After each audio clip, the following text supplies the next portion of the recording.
Hello mga katandins, kalingap. Kumusta na po kayo? So habang ako'y nanonood dito, naisip ko na gagawa rin ng content. Ito ba yung natitrending naman pag-uusapan ng issue na about dito sa bar, no? So ako wala akong video niya. Pero matagal na yan. Nagtataka lang ako bakit naman nahalongkat. So meron din nag-reaction dito. Meron din sabi na, uy, baka makulong itong may hawak. Tama naman sila na wala naman silang binabanggit na pangalan. Wala naman silang sinabi kung sino itong Kalingap Angels. Sabi nga na iba na, tanga ba ako? Ba't ko naman ipapakita ang buong video, papakita ang mukha? Ano akala niya sa akin? Which is, tama naman din siya. So itong ang aking aking opinion is i-share ko din. Kasi siya na po, inubo po tayo ilang araw na. So para sa akin, no, na iwan ko ba kung bakit naman nahalongkat ito dahil basta nakaraan ng issue na naman at niya nabanggit ito sa comment section. Para sa akin, okay, hindi tayo makukulong kasi hindi naman natin babanggitin ang pangalan. Wala naman tayo ipapakita ng picture. Pero para sa akin, yun bang pinag-usapan, tapos sinasabi natin na Kalingap Angel siya. So kung sino yung nandiyan sa bar na yan, kasi hindi natin alam, no, kung isang Kalingap Angel ba yan. Parang naririnig natin sa lahat na sabi mga Kalingap Angel, meron din sabi na Kalingap Angel. So, hindi tayo sure kung sino ba ito, di ba po? Pero para sa akin, no, may side effect ito sa mental health ng Kalingap Angels. Kasi siyempre, kung sino man sila or siya ay nandyan sa video na yan, o kung totoo na talagang pumasok siya sa bar or ano ba is, para bang natatakot siya, baka mamaya may makakita sa video na yan, may palabas, tapos ipalagay natin, no, nag-aral siya ng mabuti, nag-aral siya ng maayos kasi pinagsisihan niya o ba't nakapasok dyan. So, kawawa naman yung mga bata na parang affected sila kasi naiisip nila yung bagay na yan, kasi parang nagigilty sila kasi pinaparinig natin na ano ba yan? Itong mga OFW halos hindi natutulog sa trabaho, tapos pinapadala nila yung pera, tapos itong Kalingap Angel na yan is nagbabar na lang, nagiinuman, nagsasayaw na lang, namamasyal na lang, pero parang winawaldas ang pera na binibigay sa kanila, which is naisip din nila yan. So ito si Kalingap Rab, alam naman niya yan, natanggap na niyan, so for sure na kinausap na ang Kalingap Angels na mga tungkol dyan na huwag iwaldas ang pera, gamitin sa tamang bagay kasi yan pinaghirapan ng OFW para makapag-aral kayo. So tingin ko baka napagsabihan din ng parents, kinausap din ng mga bata o sino bang Kalingap Angels ito, lalo na si Kalingap Rab.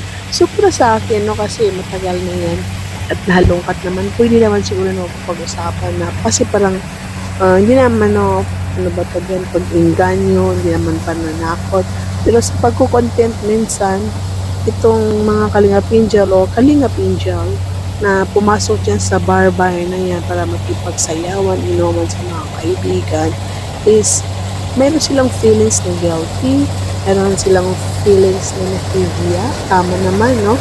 Baka naisip niyo, tama naman, sinusuportahan tayo, tapos meron silang feelings na takot. Baka mamaya pag malaman ng sponsor nila, hindi na sila bibigyan. So nahihiya siguro sila or siya.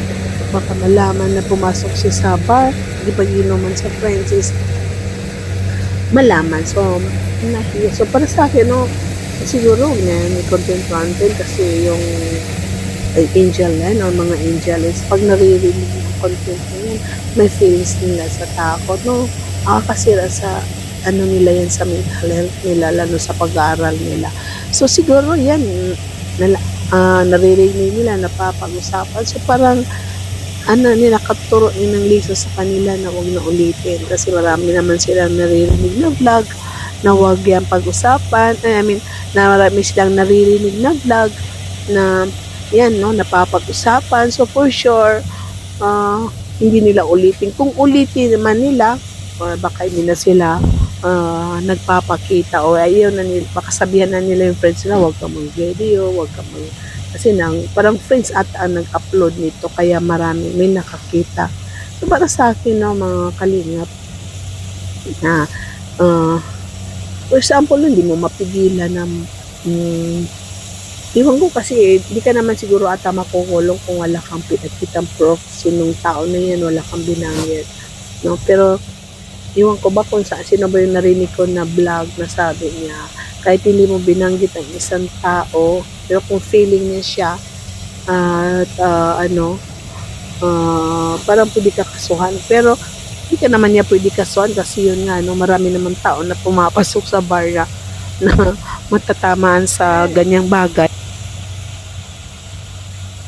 So, yun nga mga kalingap, no, yan lang aking reaction na pwede naman, wag na natin halukatin niya kung napag-usapan niya sa comment section. Pwede naman niya, wala ng mga yan, yung bang paparinig kasi kawawa naman yung Kalingap Angels, no? Tapos na yan. Pero siguro na yan, na-warning nga na yan. Nakausap niya ni Rab, yung ulitin ko, nakausap ata ng parents at ni Kalingap Rab. So tama na yun. Kung ulitin man niya siguro, ginawa na naman, pangalawa, 3 beses, hindi na maganda yun. Kasi wilawaldas nila yung pera ng sponsors.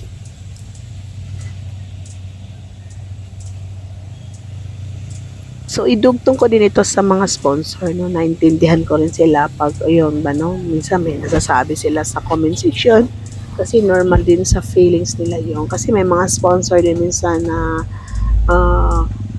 ini-sponsor nila yung parang gusto nila rin yung mga keyboards kasi mabait, no? Nag-aaral pa, sinusuportahan nila, no? So, tapos yung general kasi yung pagkasabi ni Nanay Cynthia, no?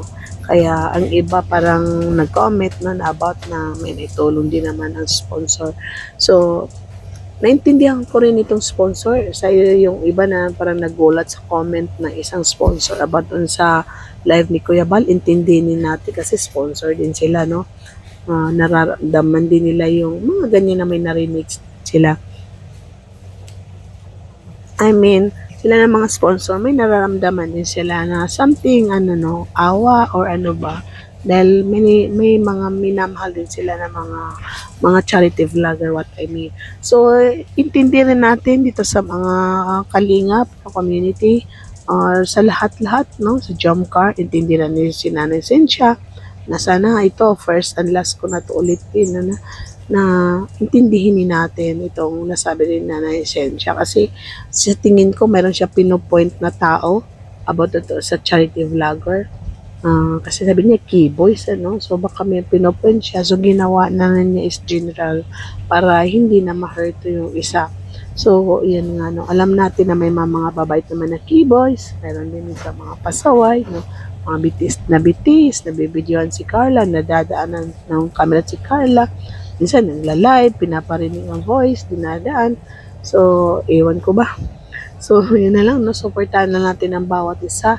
Irespeto na lang natin ang opinion at feelings ng bawat isa. Kaysa makasakit tayo sa comment section, makasakit tayo sa kung ano-anong sinasabi natin. So, yung respect one another na lang po. At siyempre, irespeto na rin natin ang Team Kalingap, sila Kuya Val at Team Kalingap Rapa. Itong kanilang programa sa Team Kalingap is para tumulong sa kapwa, tumulong sa mga beneficiaries. Siyempre, natulungan din tayo mga charity vlogger at mga reactors. At I'm sure at ang mga reactors is nag-iingat din, no?